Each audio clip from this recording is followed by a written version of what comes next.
오늘은 4단원 제국주의의 침략과 국민국가 건설 운동에서 1단원 유럽과 아메리카의 국민국가 체제, 그 중에서도 자유주의 운동의 확산에 대해 배워보도록 하겠습니다. 교과서는 140쪽부터 143쪽을 펴면 됩니다. 네, 나폴레옹 시대를 먼저 다뤄보도록 하겠습니다. 이전 시간에 프랑스 혁명의 마지막 부분에서 결국에는 나폴레옹이 통령 정부를 구성했다라고 배웠었는데요. 나폴레옹은 통령이 된 이후에 전쟁을 중단하고 국가 내부에서 정치를 개혁하는 내정개혁을 추진합니다. 대표적으로 프랑스 은행을 설립해 국내 산업을 보호하고자 노력하였고, 국민교육 제도를 도입하고 나폴레옹 법전을 편찬하는 등 다양한 개혁을 추진하였습니다. 하지만 나폴레옹은 반대파를 탄압하고 언론을 검열하는 등 독재 정치를 실시하게 되는데요. 결국 국민투표를 통해 황제에 즉위한 나폴레옹은 프랑스 내에서 결국 제정을 성립시킵니다. 외부적으로는 유럽 정복전쟁을 단행하게 되는데요. 영국 해군에 패배했지만 오스트리아, 프로이센, 러시아 등을 격파하였고, 영국을 경제적으로 고립시키고자 대륙 봉쇄령을 단행하였습니다. 하지만 러시아가 대륙 봉쇄령을 어기자 모스크바 대원정에 나섰고 결국에 실패하게 됩니다. 또한 대프랑스 동맹군에게도 패배하면서 결국 나폴레옹은 몰락하게 됩니다. 이러한 나폴레옹에 대해서 바라보는 시선은 크게 두 가지로 나뉘는데요. 이렇게 헤겔과 피이테가 나폴레옹의 성격을 상반되게 평가하고 있습니다. 헤겔은 나폴레옹은 프랑스 혁명 정신을 현실 정치 속에서 실현하고 유럽 전역의 근대적인 질서를 확대했다는 살아있는 세계 정신이라고 긍정적으로 평가하고 있는 반면, 피이테는 나폴레옹은 자유를 명분으로 삼아 우리 독일을 침략한 정복자에 불과하다. 우리 독일은 외세의 침략에 맞서 독일 민족의 정신을 잃지 않도록 해야 한다라고 부정적으로 평가하고 있습니다. 또한 통령정부를 구성한 이후에 결국에는 황제로 즉위했던 나폴레옹의 모습인데요. 결국에는 프랑스 혁명의 그 결과로 나폴레옹이 집권을 하게 됐지만 황제가 되었다라는 측면에서 이 사람을 어떻게 평가해야 될 것인가는 여러분들의 몫이지만, 나폴레옹을 영웅인지 아니면은 다른 국가들을 침략한 침략자인지 그 두 가지에 대해서 여러 가지 생각을 해보는 것이 이번 단원의 가장 중요한 내용 중 하나라고 볼 수 있겠습니다. 빈체제입니다. 아까 내용에 이어서 나폴레옹의 영향력을 한번 먼저 살펴보면, 나폴레옹이 단행했던 유럽 정복전쟁은 프랑스 혁명에서 구축했던 자유주의 이념을 유럽 전역으로 널리 확산하는 데 기여했습니다. 그리고 이 나폴레옹의 침략으로 인해서 독일이나 이탈리아 등 각국의 민족주의가 자극됨에 따라서 이후 독일과 이탈리아가 통일국가로 만들어지는 데 많은 기여를 하게 됩니다. 하지만 나폴레옹이 몰락한 이후 오스트리아 수도 빈에서 메테르니히가 주도하는 국제회의가 열리게 되는데요. 여기서 영국, 러시아, 오스트리아 등 유럽 각국의 대표들은 유럽의 영토와 정치 상황을 프랑스 혁명 이전으로 돌리기로 결정을 하는데, 이런 회의를 빈회의라고 하고, 이렇게 만들어진 체제를 복고주의 체제, 즉 예전으로 돌아간다 라는 측면에서 복고주의 체제라고 부르고, 이 체제를 우리는 흔히 빈체제라고 부릅니다. 빈체제를 표현하는 그림인데요. 프랑스를 두고 주변 국가들, 오스트리아, 프로이센, 러시아, 영국, 나폴리 등이 다시 예전으로 돌아갈 것을 이렇게 협의하고 있는 장면입니다.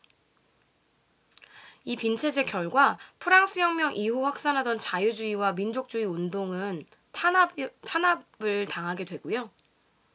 그럼에도 불구하고 그리스와 라틴 아메리카 각국이 독립하면서 이런 빈체제의 복고주의 체제는 서서히 붕괴되기 시작합니다. 그리스는 오스만 제국의 지배에서 벗어나기 위해서 독립전쟁을 일으켰던 국가였는데요. 하지만 메테르니는 유럽의 현상 유지에 초점을 맞췄기 때문에 이 전쟁에 개입하지 않으려고 했습니다.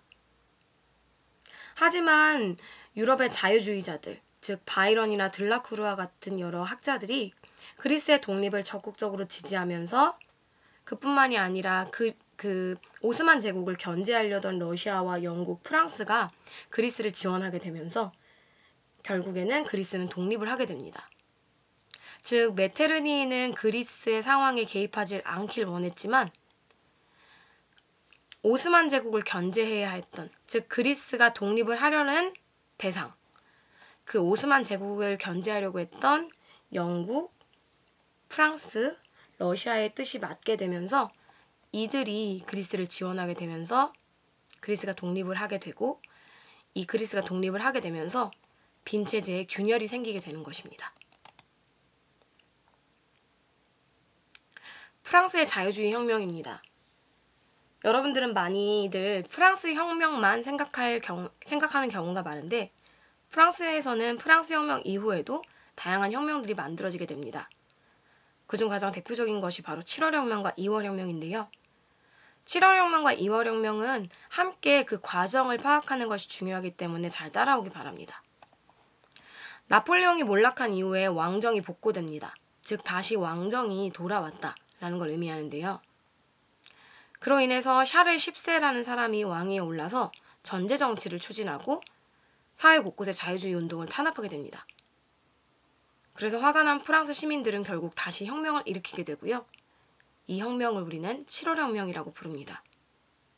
이 결과 샤를 10세는 퇴위하게 되고요. 루이 필리프가 왕위에 올라서 입헌군주제를 실시하게 됩니다.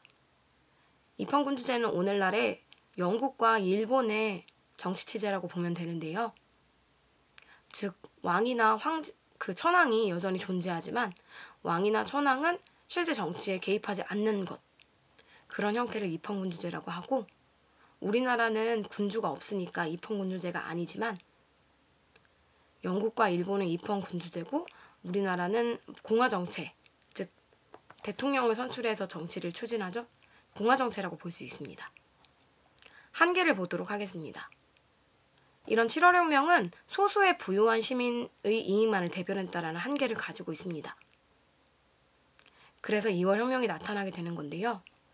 7월 혁명 이후 만들어졌던 7월 왕정에 불만을 가진 중하층 시민, 노동자가 선거권 확대 등을 요구하며 다시 혁명을 일으키니 이를 2월 혁명이라고 합니다. 그 결과 루이 필리프를 제거하고 공화정을 수립하게 되는데요. 공화정은 아까 말했던 것처럼 우리나라, 미국과 같은 정치 형태라고 볼 수 있습니다.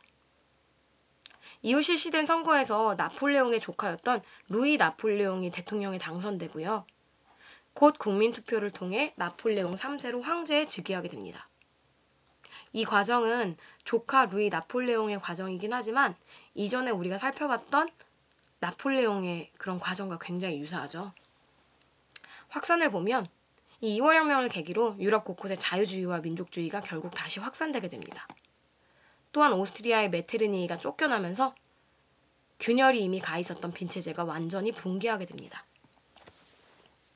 오른쪽 위에 나오는 그림은 굉장히 유명한 그림이에요. 이 그림은 들라크루아의 민중을 이끄는 자유의 여신이라는 그림으로 오늘날의 프랑스 루브르 박물관에 전시되어 있는 굉장히 유명한 그림입니다. 여기에 프랑스를 상징하는 3색 깃발이 나와 있고 이 여신이 무언가의 모자를 쓰고 있는데요. 이 모자는 고대 로마 시대에 해방노예가 썼던 모자로 알려진 프리기어 모자입니다. 이 모자는 프랑스 혁명 시기에 자유의 상징으로 쓰였고 얼마 전에 마무리가 되었던 파리 올림픽의 마스코트이기도 했습니다. 보통 마스코트가 캐릭터, 동물 이런 경우가 많은데 이 모자가 그 마스코트가 된 거는 굉장히 이례적인 일이었어요. 하지만 프랑스에서 오랜만에 열리는 파리 올림픽인 만큼 프랑스의 그런 정신을 살리는 게 중요했기 때문에 아마 이 프리기아 모자를 마스코트로 채택한 것이 아닐까라는 생각이 듭니다. 프랑스의 국기는 이렇게 3색기인데요. 파란색, 하얀색, 빨간색이 각각 상징하는 바가 있습니다.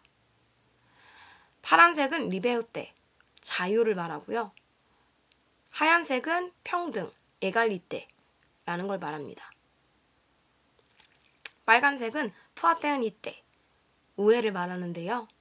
이게 바로 프랑스 정부의 공식 로고고 프랑스 혁명의 세 가지 이념인 자유, 평등, 우애가 가운데 이 여성이 마리안이거든요. 마리안으로 이렇게 표현되고 있다라는 걸 볼 수 있고 이것이 바로 프랑스 정부의 공식 로고입니다. 이거는 7월 혁명을 표현한 그림이고요. 굉장히 유명한 그림이니까 잘 알아두도록 하기 바랍니다. 영국의 자유주의 개혁을 보고 마무리하도록 하겠습니다. 프랑스는 여러 가지 혁명적인 사건을 겪으면서 다소 혼란스럽긴 했지만 영국은 프랑스와 달리 의회를 중심으로 한 점진적인 자유주의 개혁을 전개할 수 있었습니다.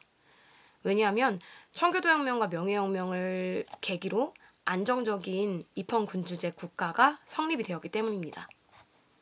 19세기 초반에는 1차 선거법 개정이 이루어지면서 중간계층에까지 선거권이 확대됐지만 여전히 하층 시민이나 노동자들은 선거권을 받지 못했다라는 문제점이 있었습니다. 그래서 선거권을 보장받지 못한 하층 시민과 노동자가 인민헌정이라는 문서를 발표하면서 차티스트 운동을 벌이게 되는데요. 이들은 선거권 확대를 요구했습니다. 하지만 이 차티스트 운동은 당시에는 사실 성공한 건 아니었어요. 당시에는 이 요구가 받아들여지지 않았고 이후 19세기 후반에 연이은 영국 내의 선거법 개정을 통해서 하층 시민이나 노동자 등에게도 선거권이 확대되게 됩니다.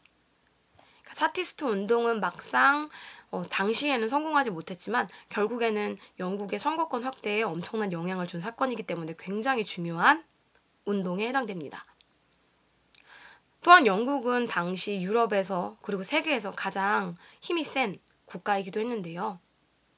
그렇게 힘이 셀 수 있었던 건 자유주의 경제체제가 가장 안정적으로 수립됐기 때문입니다.